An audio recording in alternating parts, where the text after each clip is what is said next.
Land That Time Forgot by Edgar Rice Burroughs. Chapter 6.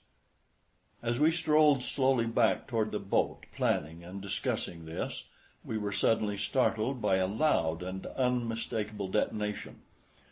"A shell from the U-33!" exclaimed von Schoenvorts. "What can be after signifyin'?" queried Olson. "They're in trouble," I answered, "for all, and it's up to us to get back to them. Drop that carcass," I directed the men carrying the meat, "and follow me." I set off at a rapid run in the direction of the harbor. We ran for the better part of a mile without hearing anything more from the direction of the harbor, and then I reduced the speed to a walk, for the exercise was telling on us who had been cooped up for so long in the confined interior of the U-33. Puffing and panting, we plodded on until within about a mile of the harbor we came upon a sight that brought us all up standing. We had been passing through a little heavier timber than was usual to this part of the country, when we suddenly emerged into an open space, in the center of which was such a band as might have caused the most courageous to pause. It consisted of upward of 500 individuals, representing several species closely allied to man. There were anthropoid apes and gorillas. These I had no difficulty in recognizing, but there were other forms which I had never before seen, and I was hard put to it to say whether they were ape or man. Some of them resembled the corpse we had found upon the narrow beach against Caprona's sea wall, while others were of a still lower type, more nearly resembling the apes, and yet others were uncannily manlike, standing there erect, being less hairy and possessing better shaped heads. There was one among the lot, evidently the leader of them, who bore a close resemblance to the so-called Neanderthal man of La Chapelle-aux-Saints. There was the same short, stocky trunk, upon which rested an enormous head, habitually bent forward into the same curvature as the back, the arms shorter than the legs, and the lower leg considerably shorter than that of modern man, the knees bent forward and never straightened. This creature, and one or two others who appeared to be of a lower order than he, yet higher than that of the apes, carried heavy clubs. The others were armed only with giant muscles and fighting fangs, nature's weapons. All were males, and all were entirely naked, nor was there upon even the highest among them a sign of ornamentation. At sight of us they turned with bared fangs and low growls to confront us. I did not wish to fire among them unless it became absolutely necessary, and so I started to lead my party around them. But the instant that the Neanderthal man guessed my intention, he evidently attributed it to cowardice upon our part, and with a wild cry he leaped toward us, waving his cudgel above his head. The others followed him, and in a minute we should have been overwhelmed. I gave the order to fire, and at the first volley 6 of them went down, including the Neanderthal man. The others hesitated a moment and then broke for the trees, some running nimbly among the branches, while others lost themselves to us between the boles. Both von Schoenvorts and I noticed that at least 2 of the higher, manlike types took to the trees quite as nimbly as the apes, while others that more nearly approached man in carriage and appearance sought safety upon the ground with the gorillas.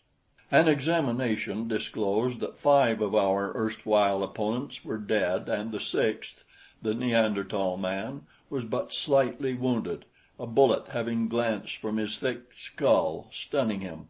We decided to take him with us to camp, and by means of belts we managed to secure his hands behind his back and place a leash around his neck before he regained consciousness.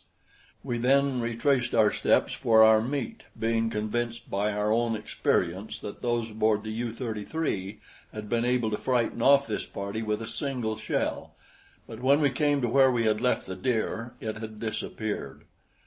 On the return journey, Whitely and I preceded the rest of the party by about 100 yards in the hope of getting another shot at something edible, for we were all greatly disgusted and disappointed by the loss of our venison.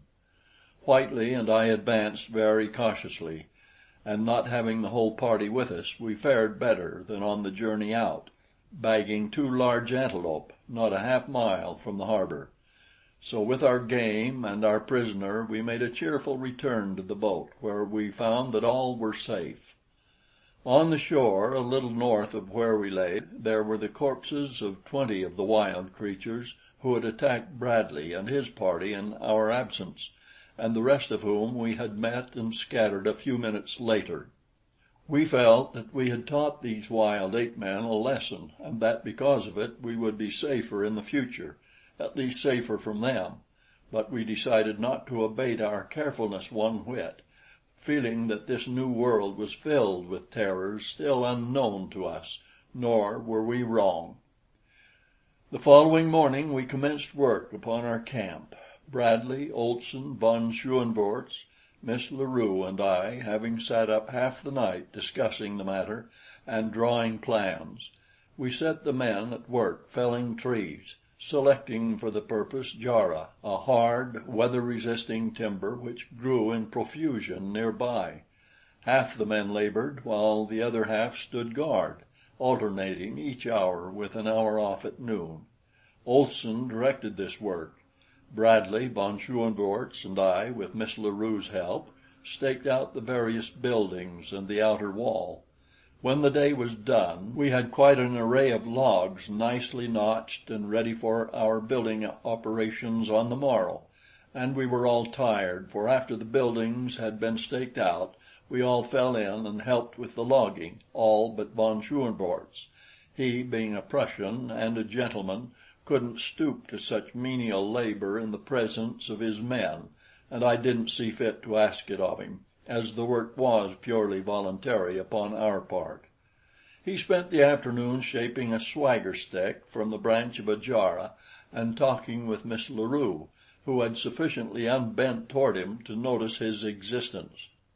We saw nothing of the wild men of the previous day, and only once were we menaced by any of the strange denizens of Caprona, when some frightful nightmare of the sky swooped down upon us, only to be driven off by a fusillade of bullets.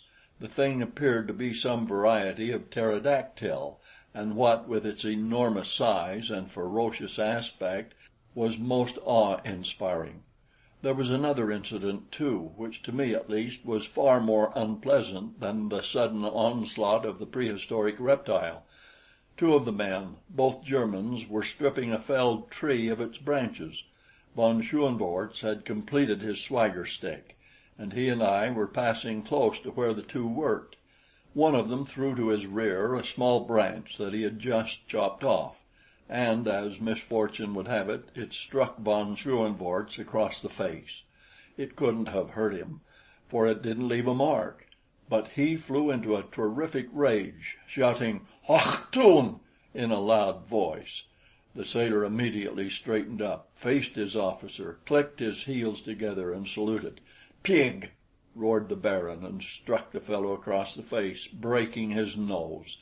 I grabbed von Schoenvorts' arm and jerked him away before he could strike again, if such had been his intention, and then he raised his little stick to strike me, but before it descended, the muzzle of my pistol was against his belly, and he must have seen in my eyes that nothing would suit me better than an excuse to pull the trigger. Like all his kind and all other bullies, von Schoenvorts was a coward at heart, and so he dropped his hand to his side and started to turn away.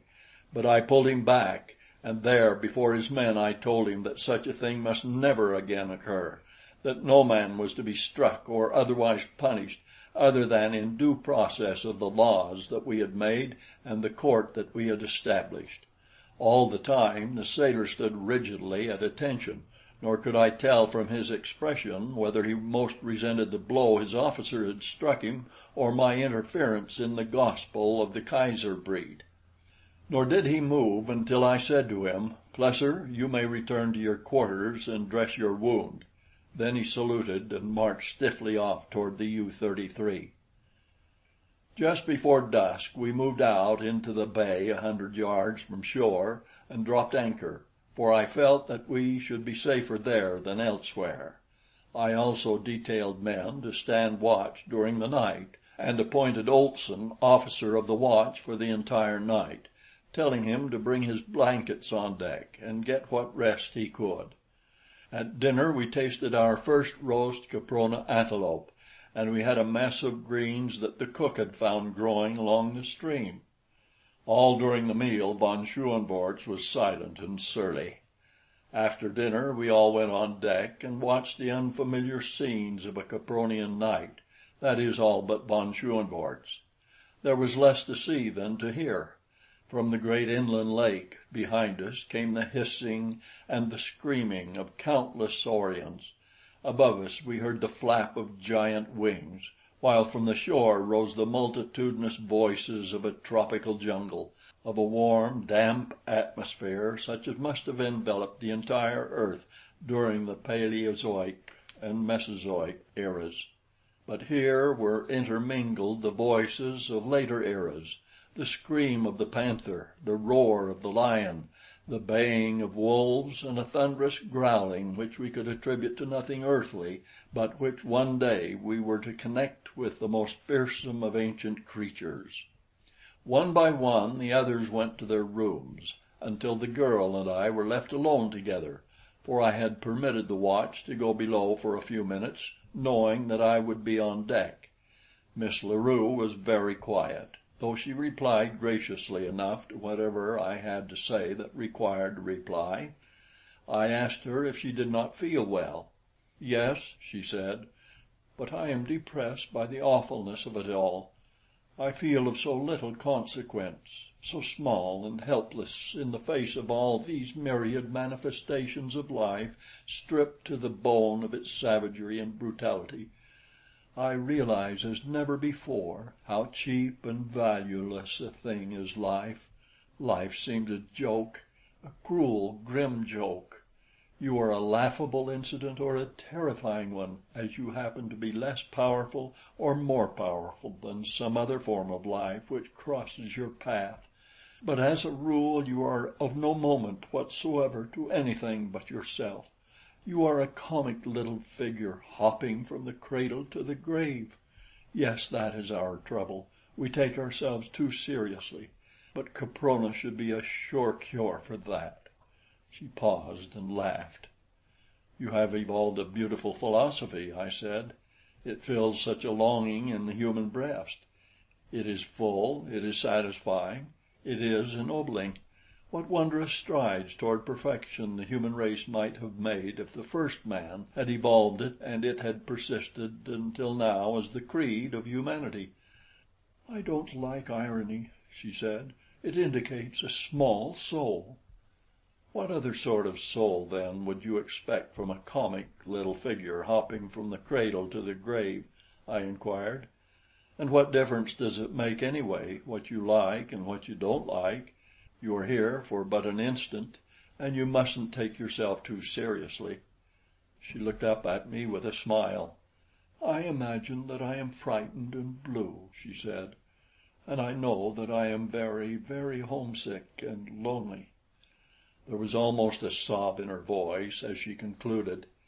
It was the first time that she had spoken thus to me. Involuntarily I laid my hand upon hers where it rested on the rail. "I know how difficult your position is," I said, "but don't feel that you are alone. There is one here who would do anything in the world for you," I ended lamely. She did not withdraw her hand, and she looked up into my face with tears on her cheeks, and I read in her eyes the thanks her lips could not voice. Then she looked away across the weird moonlit landscape and sighed. Evidently her new-found philosophy had tumbled about her ears, for she was seemingly taking herself seriously. I wanted to take her in my arms and tell her how I loved her, and had taken her hand from the rail and started to draw her toward me, when Olson came blundering up on deck with his bedding. The following morning we started building operations in earnest, and things progressed finely. The Neanderthal man was something of a care, for we had to keep him in irons all the time, and he was mighty savage when approached, but after a time he became more docile, and then we tried to discover if he had a language. Lys spent a great deal of time talking to him and trying to draw him out, but for a long while she was unsuccessful.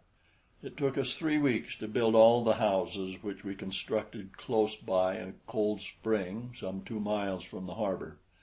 We changed our plans a trifle when it came to building the palisade, for we found a rotted cliff near by where we could get all the flat building stone we needed, and so we constructed a stone wall entirely around the buildings.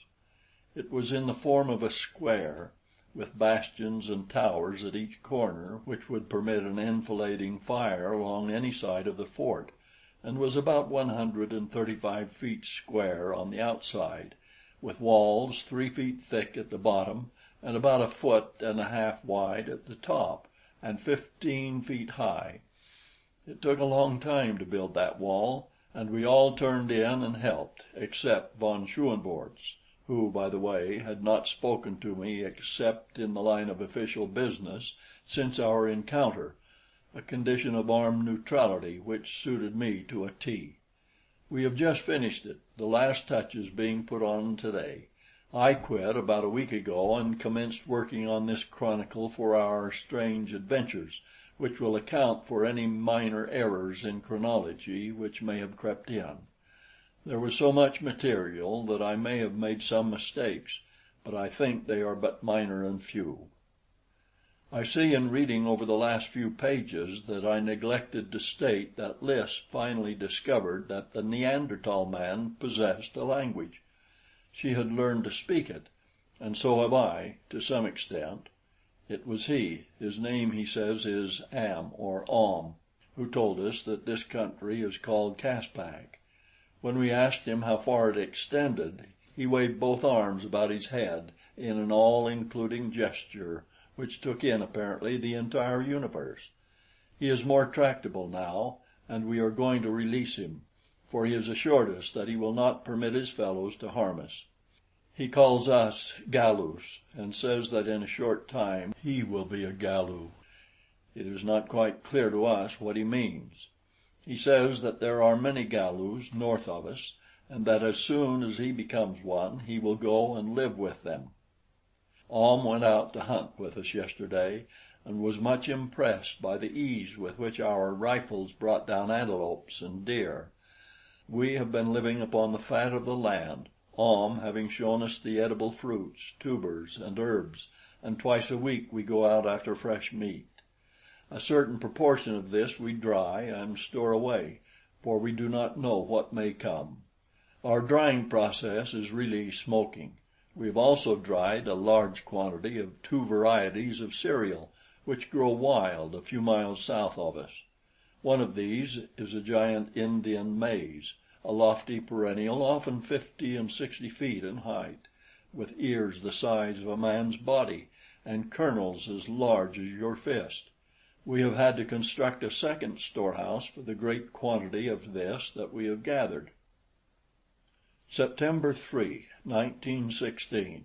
3 months ago today, the torpedo from the U-33 started me from the peaceful deck of the American liner upon the strange voyage which has ended here in Caspak. We have settled down to an acceptance of our fate, for all are convinced that none of us will ever see the outer world again. Ahm's repeated assertions that there are human beings like ourselves in Caspak have roused the men to a keen desire for exploration. I sent out one party last week under Bradley. Ahm, who is now free to go and come as he wishes, accompanied them. They marched about 25 miles due west, encountering many terrible beasts and reptiles, and not a few manlike creatures, whom Ahm sent away. Here is Bradley's report of the expedition. Marched 15 miles the first day, camping on the bank of a large stream which runs southward. Game was plentiful, and we saw several varieties which we had not before encountered in Caspak. Just before making camp we were charged by an enormous woolly rhinoceros, which Plesser dropped with a perfect shot. We had rhinoceros steaks for supper. Ahm called the thing Attis. It was almost a continuous battle from the time we left the fort until we arrived at camp. The mind of man can scarce conceive the plethora of carnivorous life in this lost world, and their prey, of course, is even more abundant. The second day we marched about 10 miles to the foot of the cliffs, passed through dense forests close to the base of the cliffs, saw man-like creatures and a low order of ape in one band, and some of the men swore that there was a white man among them. They were inclined to attack us at first, but a volley from our rifles caused them to change their minds. We scaled the cliffs as far as we could, but near the top they are absolutely perpendicular, without any sufficient cleft or protuberance to give hand or foothold. All were disappointed, for we hungered for a view of the ocean and the outside world. We even had a hope that we might see and attract the attention of a passing ship.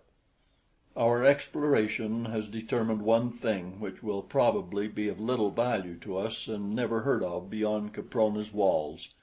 This crater was once entirely filled with water. Indisputable evidence of this is on the face of the cliffs. Our return journey occupied 2 days and was as filled with adventure as usual. We are all becoming accustomed to adventure. It is beginning to pall on us. We suffered no casualties and there was no illness.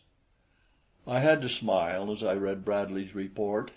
In those 4 days he had doubtless passed through more adventures than an African big game hunter experiences in a lifetime, and yet he covered it all in a few lines. Yes, we are becoming accustomed to adventure. Not a day passes that one or more of us does not face death at least once. Ahm taught us a few things that have proved profitable and saved us much ammunition, which it is useless to expend except for food or in the last recourse of self-preservation. Now, when we are attacked by large flying reptiles, we run beneath spreading trees. When land carnivora threaten us, we climb into trees, and we have learned not to fire at any of the dinosaurs unless we can keep out of their reach for at least 2 minutes after hitting them in the brain or spine, or 5 minutes after puncturing their hearts. It takes them so long to die. To hit them elsewhere is worse than useless, for they do not seem to notice it, and we had discovered that such shots do not kill or even disable them. September 7, 1916. Much has happened since I last wrote. Bradley is away again on another exploration expedition to the cliffs.